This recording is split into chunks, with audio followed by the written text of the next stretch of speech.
یہ کہانی ہے اس بہادر سلطان کی جس نے اپنی جان تو قربان کر دی مگر انگریزوں کے سامنے جھکنا گوارا نہ کیا۔ آئیے ایک نظر ڈالتے ہیں ٹیپو سلطان کی زندگی، بہادری اور ان کے عظیم کارناموں پر۔ سرنگاپٹم، جو میسور کی راجدھانی تھی، 1799 کا سال تھا۔ ٹیپو سلطان، جسے میسور کا شیر کہا جاتا تھا، اپنے قلعے کے بلند برج پر کھڑا تھا۔ اس کے نیچے برچ ایسٹ انڈیا کمپنی کی فوج اس کے قلعے کو گھیرے ہوئے تھی۔ ٹیپو کے چہرے پر خوف کا کوئی نشان نہیں تھا۔ اس نے پہلے بھی کئی بار برچ کو شکست دی تھی اور اپنے سپاہیوں اور جدید ہتھیاروں پر بھروسہ رکھتا تھا۔ اس کے پاس ایک خاص ہتھیار تھا، راکٹ آرٹلری، جو اس نے خود بنوایا تھا۔ یہ راکٹس دشمن کے لیے تباہ کن تھے، لیکن اس بار برچ فوج زیادہ طاقتور اور بہتر تیاری کے ساتھ آئی تھی۔ انہوں نے چاروں طرف سے حملہ کیا تھا اور ٹیپو کو معلوم تھا کہ یہ جنگ اس کی زندگی کی سب سے بڑی آزمائش ہے۔ ٹیپو نے فوراً اپنے دربار میں ایک بیٹھک بلائی۔ اس کے سب سے بھروسے مند سپہ سالار اور مشیر موجود تھے۔ ان میں سے ایک اہم شخص میر صادق تھا، جو ٹیپو کا وزیر خزانہ تھا اور اس کا قریبی دوست سمجھا جاتا تھا۔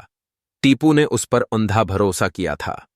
بیٹھک شروع ہوئی اور ٹیپو نے پوچھا، ہمارے پاس کتنے سپاہی ہیں اور ہم اس حملے کا مقابلہ کیسے کریں گے؟ ایک سپہ سالار بولا، سرکار، ہمارے پاس تقریباً 30,000 سپاہی ہیں، لیکن برچ کے پاس 50,000 سے زیادہ ہیں اور ان کے ہتھیار بھی بہتر ہیں۔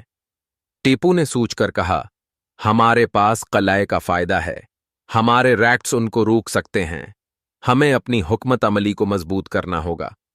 تب میر صادق نے کہا، سرکار، میرا خیال ہے کہ ہمیں مغربی حصے کو زیادہ مضبوط کرنا چاہیے، میں خود وہاں کی حفاظت سنبھال لوں گا۔ ٹیپو نے مسکراتے ہوئے کہا، ٹھیک ہے میر صادق، تم پر مجھے بھروسہ ہے۔ لیکن اسے کیا معلوم تھا کہ میر صادق اس کے خلاف سازش کر رہا تھا۔ رات کے وقت جب قلعے میں سب سو رہے تھے، میر صادق چپکے سے باہر نکلا اور برچ کیمپ میں جا پہنچا۔ وہاں اس نے برچ جنرل سے ملاقات کی اور کہا، میں ٹیپو کا وزیر ہوں، لیکن اب اس کے خلاف ہوں۔ میں آپ کو قلعے کا کمزور حصہ بتا سکتا ہوں، بشرطے کا آپ مجھے دولت اور عہدہ دیں۔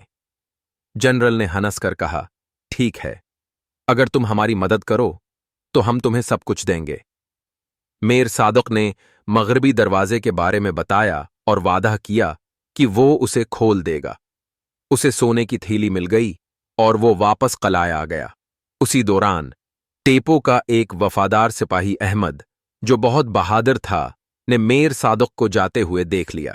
اس نے چھپ کر اس کی بات سنی اور غداری کا منصوبہ سمجھ لیا۔ وہ فوراً ٹیپو کے پاس گیا اور کہا، سرکار، میر صادق غداری کر رہا ہے، میں نے اسے برٹش سے بات کرتے دیکھا۔ ٹیپو غصے میں بولا، احمد، یہ جھوٹ ہے، میر صادق میرا وفادار ہے۔ احمد نے بہت منت کی، لیکن ٹیپو نے اس کی بات نہ مانی اور اسے ڈانٹ دیا۔ احمد مایوس ہوا، لیکن اس نے فیصلہ کیا کہ وہ اپنے سلطان کی حفاظت ضرور کرے گا۔ اگلی صبح برچ نے بھرپور حملہ کیا۔ ٹیپو کے راکٹس نے ان پر زبردست حملے کیے اور وہ پیچھے ہٹنے لگے۔ ٹیپو، جو شمالی حصے میں لڑ رہا تھا، نے اپنے سپاہیوں کو حوصلہ دیا، دشمن کو آگے نہیں بڑھنے دینا۔ لیکن اچانک مغربی حصے میں خاموشی چھا گئی۔ ٹیپو نے دیکھا تو حیران رہ گیا۔ مغربی دروازہ کھلا تھا اور برچ فوج اندر گھس رہی تھی۔ اس نے فوراً پوچھا کہ میر صادق کہاں ہے، لیکن وہ غائب تھا۔ تب ٹیپو کو شک ہوا، لیکن اب بہت دیر ہو چکی تھی۔ ٹیپو نے تلوار اٹھائی اور دشمن سے لڑنا شروع کیا۔ اس نے کئی برچ سپاہیوں کو مارا۔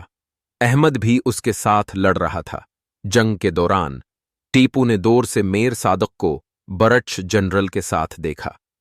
تب اسے سمجھ آیا کہ اس کے اپنے وزیر نے اسے دھوکہ دیا۔ اس کے دل میں غصہ اور دکھ بھر گیا، لیکن اس نے ہمت نہ ہاری۔ وہ چیخا، میں اکیلا بھی لڑوں گا۔